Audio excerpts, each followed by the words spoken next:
Yo, what's up? Once again, it's Friday, December 16th. It's been a long, rough week. Today's actually been a long, rough day for me personally, but we worked through it. It's the weekend. Time to have fun. Time for this story. The first time I worked as an extra for WWE, Luke Hawks calls me. Is for Monday Night Raw. Luke Hawks calls me on a Sunday afternoon, saying, "Hey, WWE needs some extras. I got you. I got Steve Anthony. I got John Saxon. I've got Sassy Vegas scheduled to be there tomorrow in Shreveport." Uh-oh. Let me let you know because I got to call my boss because most of us have jobs because professional wrestling don't pay all the bills. So January is our busiest time of year at my job that I was at. And I had to call my boss and double check with him, make sure it was okay for me to take a day. And of course, he backed me up 100%. And he was always cool about my wrestling career because, he just loved the fact that I was a wrestler. So I have to hurry up. So I'm in dire need of clothes because he's like, you need to dress good. You need to bring your gear with you. Bring some workout stuff. So I'm like, I have no nice clothes because if you know me, I'm bumming it all the time. I'm in shorts, t-shirt, and tennis shoes all the time. If I have to actually dress up, I don't like going. That's just how I am. I always will be. I hate dressing up. Can't stand wearing pants. Can't stand wearing a shirt, nice shirt. It's just not me. So anyway, I go out. I find me a pair of pants. I rush home. Anthony's calling me. Hey, we got to go. So we roll up to Shreveport. And we pull up there. It's like I said, it's January. So it's like 20 degrees in Shreveport. It's cold. We get there. And we get there. Of course, we get there. We have to be there for noon. We got there a little early. We walk in the door. The first person we see is Vincent Vann's on the phone. And he goes, hold on a second. Hey, guys, what's going on? I'm like, you on the phone? Forget that phone call. Y'all are extras? Yes, sir. We all introduced ourselves to each other. And he goes, look, come this way, come this way. He showing us around, showing us where to go. And we get in there and kind of like mingle around a little bit with everybody, start introducing ourselves to everybody we came across. And it's just one thing you're supposed to do. And slowly but surely finding out some of the guys are humbled, some of them aren't, some of them kind of have attitudes, and which is kind of real crappy, but whatever. But hey, like, we there to take a spot, and that's how they look at it, how some of them look at it. You could definitely tell the ones that came in like us, paid our dues, tearing down, setting up rings, chairs, and you could tell those, and you could tell the ones who was just given a contract in their hand, because one of the guys that was very well known that had an attitude with us like, we need this many extras tonight with the, and I'm like, dude, really? And Anthony was like, Brian, shut up. Yes, sir. So we were, like I said, we were waiting in line to get paid and get checked in. So we did that, and then from then they told us to go to catering, eat some lunch, which that wasn't happening because my stomach was I was just I was a nervous wreck. But the catering, my God, anything you wanted, they had it, and it was phenomenal. And then so we went and got dressed. They said, hey, y'all go get dressed and work out clothes and go to the ring. So that's what we did. We went to the ring and we watching some of the guys work out together in the ring, and we come across Orn Anderson was in the ring. They cut the ring off of like four different things, just like a indie show. And Orn Anderson's in there with this jacked up young like 21-year-old kid. He's just, phenomenal body, abs, everything, jacked. And he's trying to teach him how to throw a basic form of somebody's back. And he just couldn't get it down pat. And I could see Orn Anderson was getting frustrated. So of course my mouth, I was like, you got to be fucking kidding me. Just like that. And Orn looked at me and went. Anthony also gave me the same look as if, you don't shut up, I'm going to knock you out. I was like, I'm sorry. That was kind of loud. And I looked at Orn, and Orn gave me this look like he understood what I said, but you can't say it out loud.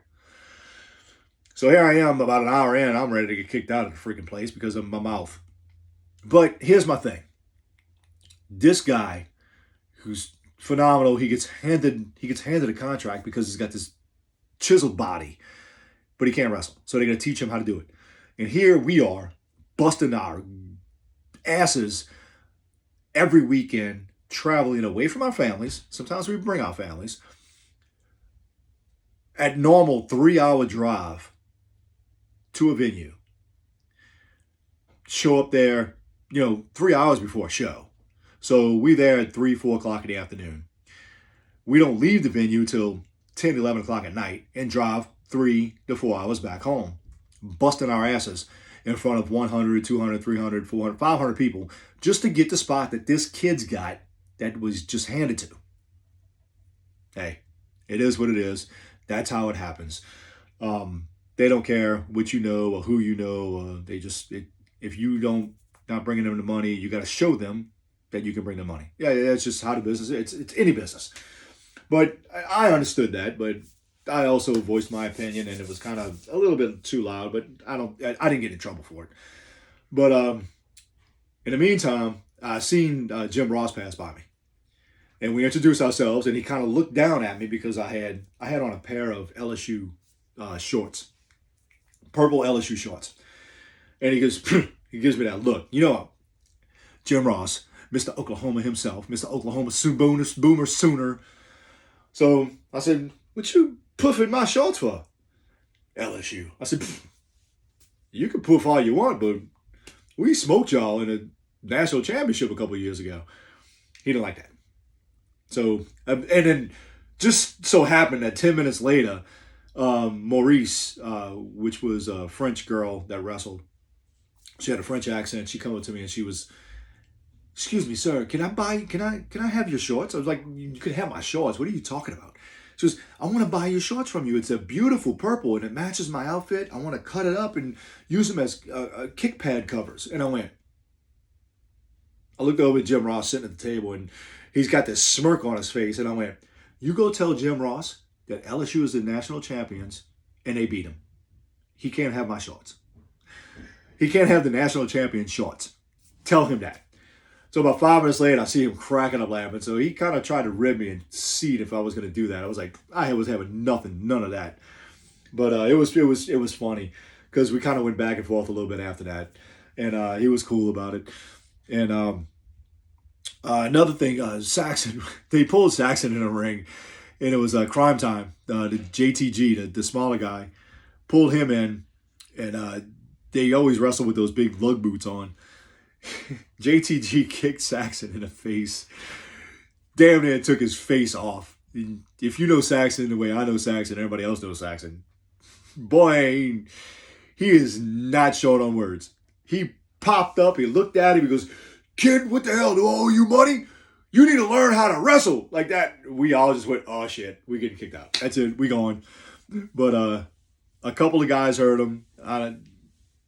Nothing came down about it, but we kind of turned, we eased off a little bit back to the back because we were pushing on time. So they never really got anybody in the ring that first time that we went there. But it was definitely an experience. It was fun. I got to, DX was feuding with Edge and Christian at the time, and they needed a lot of security there. Security is when you see security that show up on TV on shows, it's usually an indie guy, an independent wrestler that wrestles in that area who's gotten a decent shot to become an extra to become a WWE wrestler. So every town they go to, they call some independent guys in. So I've been booked with WWE a few times. And they put me all the way up top because there was a big pull apart. They're going to pull two wrestlers apart. They're going to pull, I think it was Edge and Shawn Michaels apart. And they needed security to help keep them apart. Well, they didn't want to keep me in a ring because I was 6'4" and 300 pounds. I could hold Christian and Shawn Michaels back by myself. They wasn't having that. You can't outshine the guys that's always on TV, which is understandable. So they had me way up in the 300 level that night. But hey, I still had a good time. It is what it is. That's my story for this week. I got more WB stories because I had a lot more things to talk about and tell. I had a few more stories. One actually with Kane that was pretty cool. But I might ask y'all again: like, share, subscribe. This is just a different side of things that fans get to hear from wrestlers that they don't know this side of the business. So we all like to have a good time, regardless. So thank y'all for tuning in. Love each and every one of y'all. It's the weekend. Let's have a good time.